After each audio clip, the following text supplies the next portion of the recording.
कौन आया है मेरे वन में? कौन? कोई ब्राह्मण तो नहीं?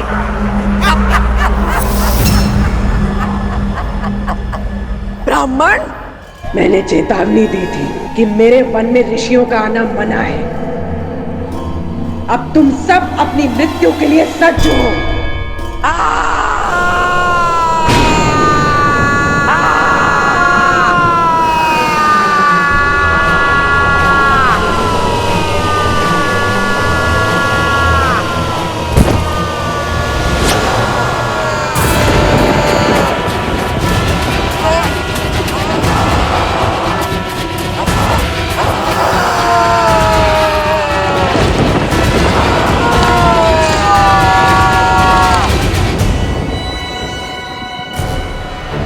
भैया, प्रहार की आज्ञा दीजिए।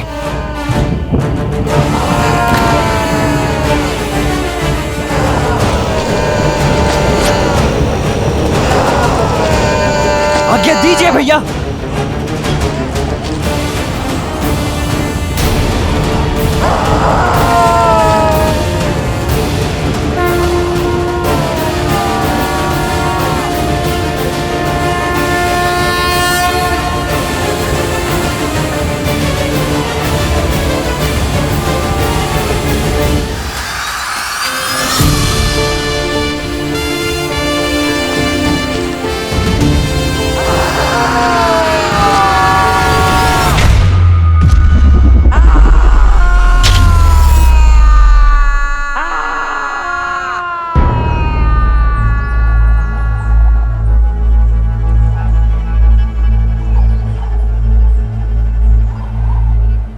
अद्भुत भैया, आपने तो प्रत्यंचा की टंकार मात्र से उस राक्षसी का अंत कर दिया।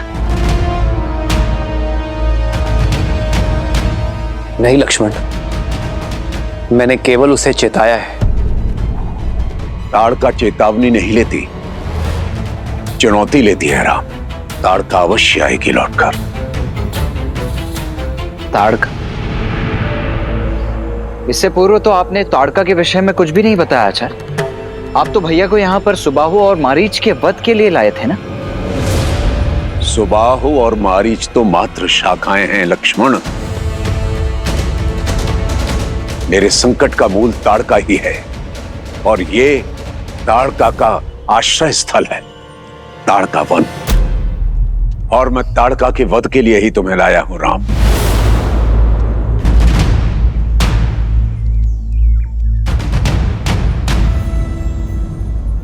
स्त्री का वध करना अधर्म है गुरुवर। मैं कारण जानना चाहूंगा। कारण उसके अतीत में छिपा है राम। पहले ये वन ताड़का वन नहीं हुआ करता था।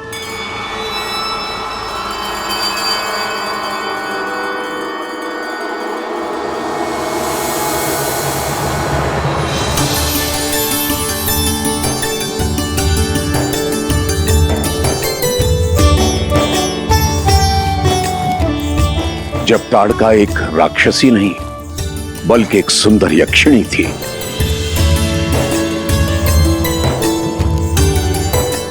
यक्षराज सुकेतु की पुत्री।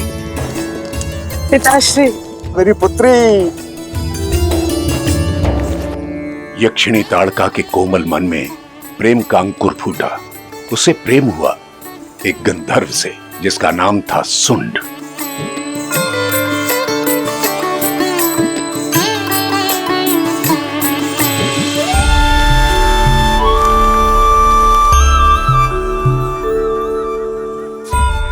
इस कुलहीन गंधर्व से विवाह करके तुम अपने कुल की गरिमा को कैसे नष्ट कर सकती हो? ये तुम्हें दुख और दरिद्रता के सिवा कुछ नहीं दे सकता। जीवन के लिए धन और साधन से अधिक प्रेम और सद्भाव आवश्यक है पिताश्री। सुन मुझे भरपूर प्रेम देगा। मैं आपसे अपने प्रेम को पाने की अनुमति मांगती हूँ। पिताश्री, मैं आपको वचन देता हूं कि मैं सदैव ताड़का को प्रसन्न रखूंगा। कृपा करके हमें विवाह की अनुमति दे दीजिए। बस, ना अनुमति मिलेगी और ना आदेश। और पुत्री, तुम अपने सारे अधिकारों से, सारे वैभव से वंचित हो जाओगी।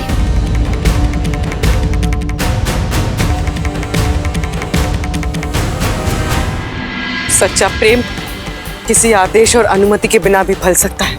क्षमा कीजिए पिताश्री, मैं अपने प्रेम को पाने के लिए ये सारे ऐश्वर्यों को त्याग करने के लिए भी सच हूं। तुम इस गंधर्व के लिए अपने पिता की अवहेलना कर रही हो। सैनिकों, वध कर दो इस गंधर्व का। जब प्रेमी ही नहीं रहेगा तो प्रेम किससे करोगी? छोड़ दीजिए, छोड़ दो मुझे। पिताश्री।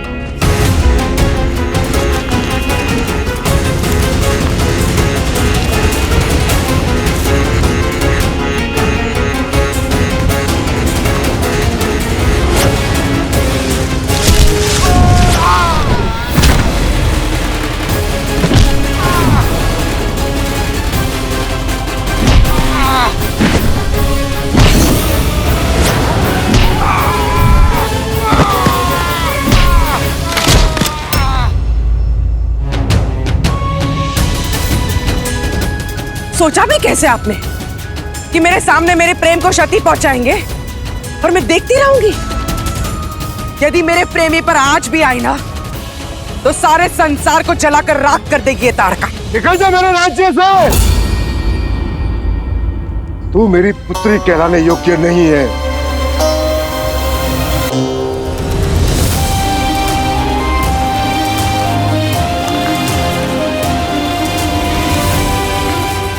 सुख सुविधाओं से पली राजकुमारी अब निष्कासित थी, पर सुंड के साथ प्रसन्न थी।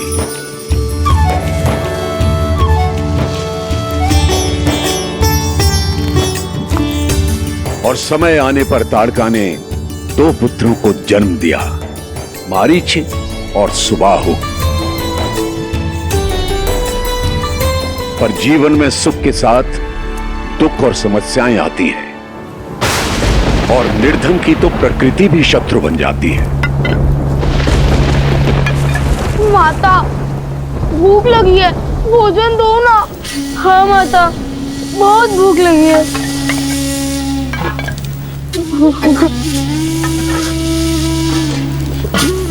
शांत हो जाओ पुत्रों, वर्षा थमने दो, पिता कुछ लेकर आएंगे। हाँ?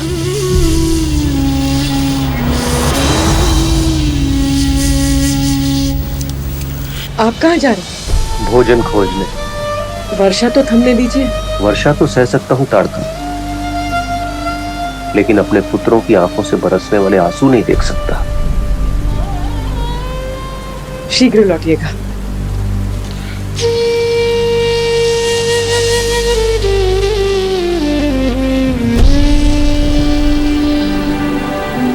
माँ, बहुत भूख लगी है। हाँ माँ, बहुत जोर से भूख लगी है।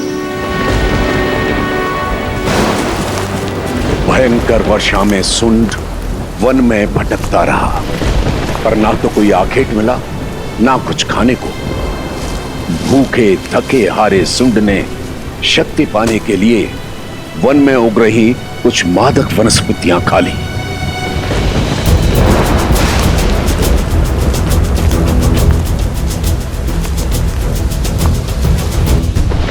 माता, बहुत भूख लगी है। पिताश्री को आने में और कितना समय लगेगा? बच्चों, देखो, शांत हो जाओ। हाँ, बस तुम्हारे पिता आते ही होंगे। हाँ, तब तक ना तुम लोग ये लो, ये जल पियो। लो, देखना वो आएंगे ना तो तुम्हारे लिए बहुत सारे मीठे स्वादिष्ट फल लेकर आएंगे, और भूख जितनी अधिक लगती है भोजन में उतना ही आनंद आता है ना? है ना? पियो। ठीक।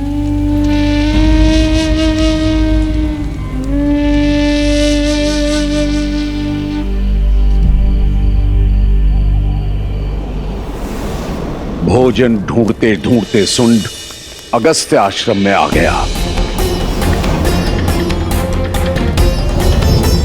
यज्ञ वेदी के पास रखे अनाज और भोजन को देख उसने उन्हें उठा लेने का मन बनाया।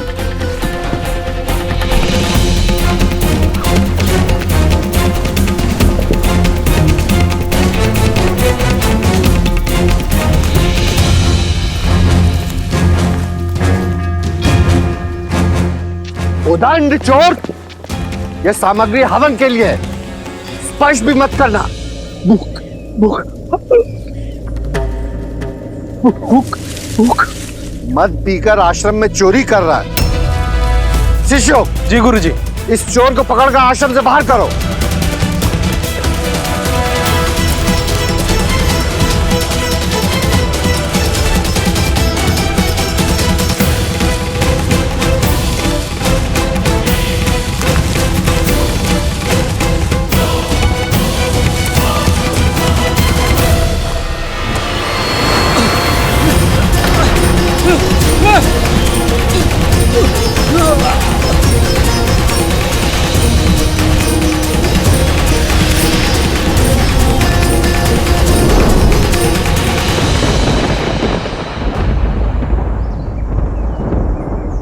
वहां पति के समय से लौटकर न आने पर ताड़का व्याकुल थी।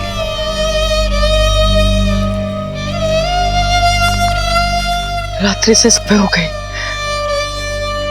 ये अभी तक आए क्यों नहीं?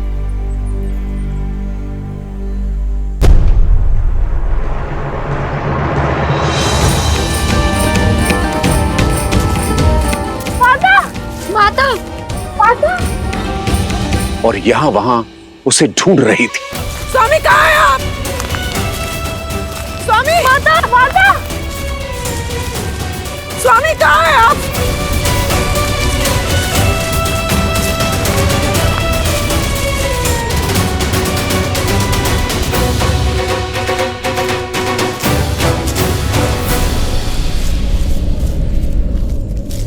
ऋषिवर, मेरी सहायता करें। मेरे पति घर से भोजन ढूंढने निकले थे, अब तक लौटे नहीं हैं। क्या वो यहाँ भटकते हुए आए थे? वो लंबे कद के गौर वर्ण के हैं। तो वो तुम्हारा पति था? वो आया था। हाँ, कहाँ है वो? स्वामी! स्वामी! स्वामी कहाँ हो? वो मदिरा के मद में था और इस आश्रम से हवन सामग्री चुरा रहा था। मैंने उसे पुकारा, पर वो बौखलाहट में हवन कुंड में गिर गया और भस्म हो गया। और साथ ही 40 वर्षों से चल रहा अखंड यज्ञ भंग हो गया।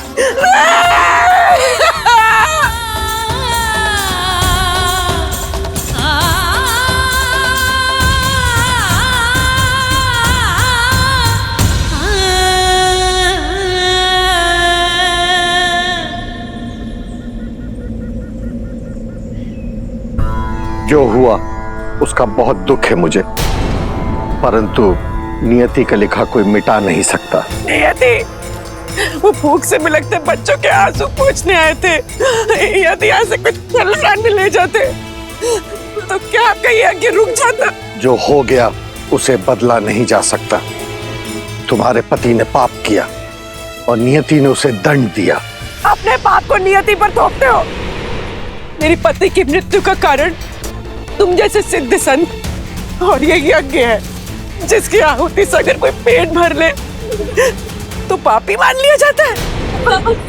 एक क्षण में सदमा से विधवा बना दिया आपने मुझे। वो अपने बच्चों के लिए ग्रास ढूंढने आए थे, आपने उन्हें काल का ग्रास बना दिया। नहीं मानती मैं आपके धर्म को, आपकी पूजा, आपके यज्ञ को। ये सब ढोंग है, आप पवित्र है।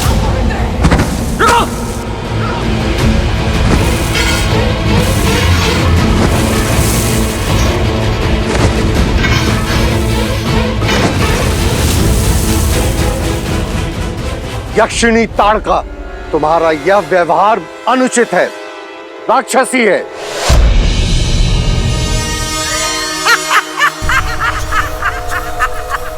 तो मैं राक्षसी ही थी। इस हवन की अग्नि ने मेरे पति के प्राण हरे ना। अब मैं यहाँ कोई हवन नहीं होने दूंगी। अब ताड़का की क्रोध की वेदी में हर ऋषि भस्म होगा।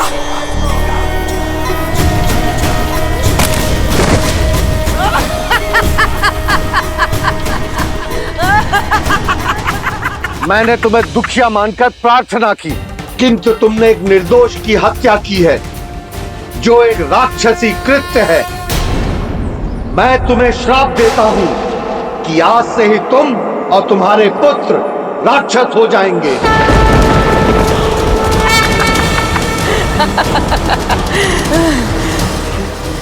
अपने पाप के लिए तुम मुझे श्राप दे रहे हो। आज से यक्षिणी ताड़का राक्षस धर्म निभाएगी।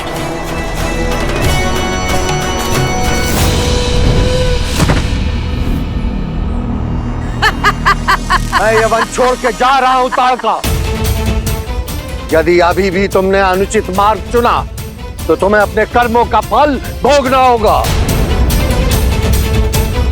जा ऋषि, और सब करुणाविहीन मूर्ख ब्राह्मणों से कह देना कि अब अगस्त्य वन नहीं, ताड़का वन है, ताड़का वन। और जो यहाँ यज्ञ करेगा उसे मुक्ति नहीं, ताड़का के हाथों मृत्यु प्राप्त होगी। मृत्यु।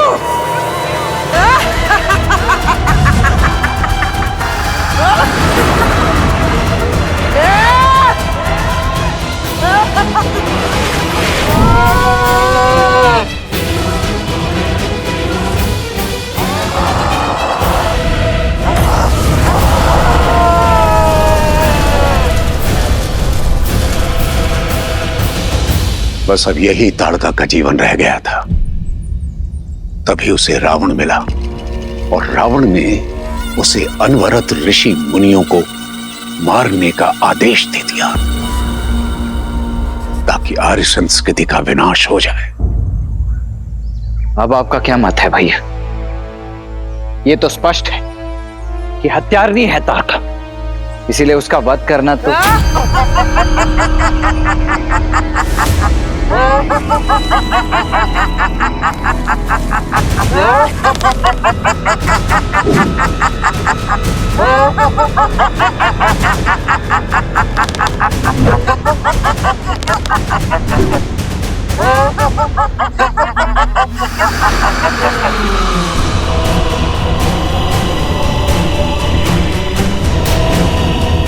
तो जब ब्राह्मणों के श्राप से काम नहीं चला, तुम इन क्षत्रिय बालकों को ले आए ताड़का को मारने। अब ये भी मेरे शत्रु हैं।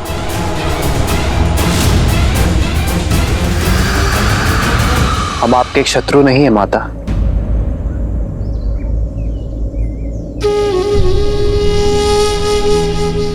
माता? तुमने मुझे माता कहा?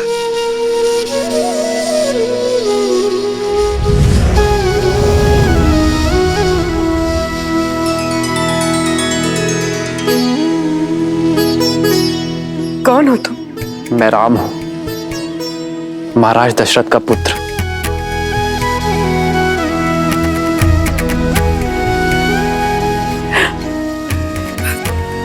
दशरथ पुत्र राम,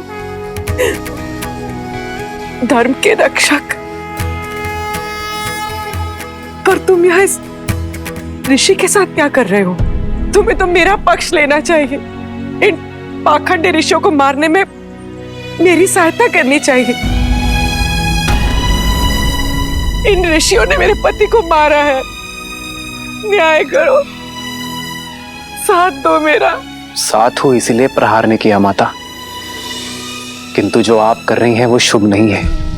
नियति द्वारा किए गए अन्याय का प्रतिशोध आप निर्दोषों के प्राण लेकर ले रही हैं, जिसका आपके साथ हुए अन्याय का कोई संबंध नहीं है माता। कहिए ना माता, ये कहाँ का न्याय है? वही अगस्त्य की भाषा। तो तुम भी मुझे उचित और अनुचित का पाठ पढ़ाने आ गए? अन्याय एक यक्षिणी के साथ हुआ, पर न्याय में क्या मिला? एक राक्षस होने का शाप। और अब जो मैं कर रही हूं वो राक्षस नीति के अनुसार न्याय ही है।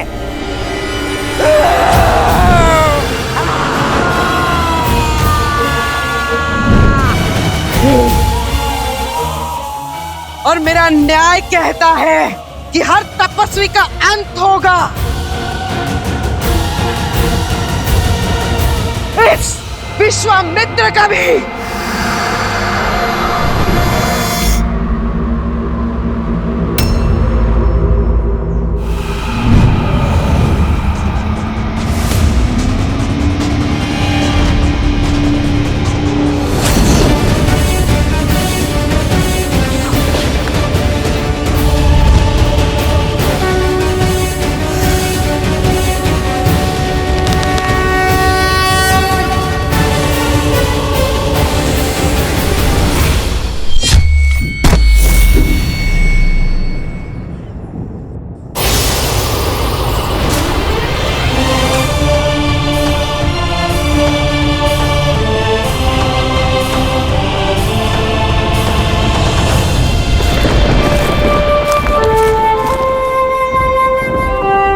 ये आपने क्या किया भैया?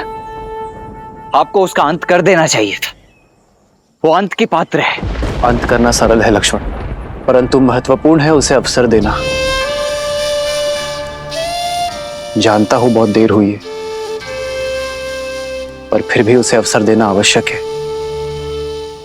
सूर्यास्त होने वाला है राम। रात्रि होते ही इन निशाचरों की शक्ति कई गुना बढ़ जाती है और इनकी माया भी। यदि ताड़का उस समय पर आई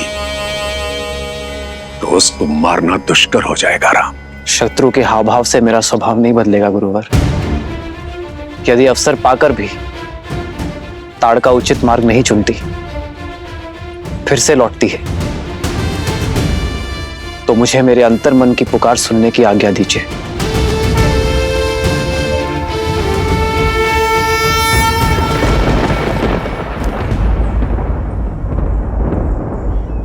यदि आप पर कोई संकट आया तो मैं आपकी भी नहीं सुनूंगा भैया।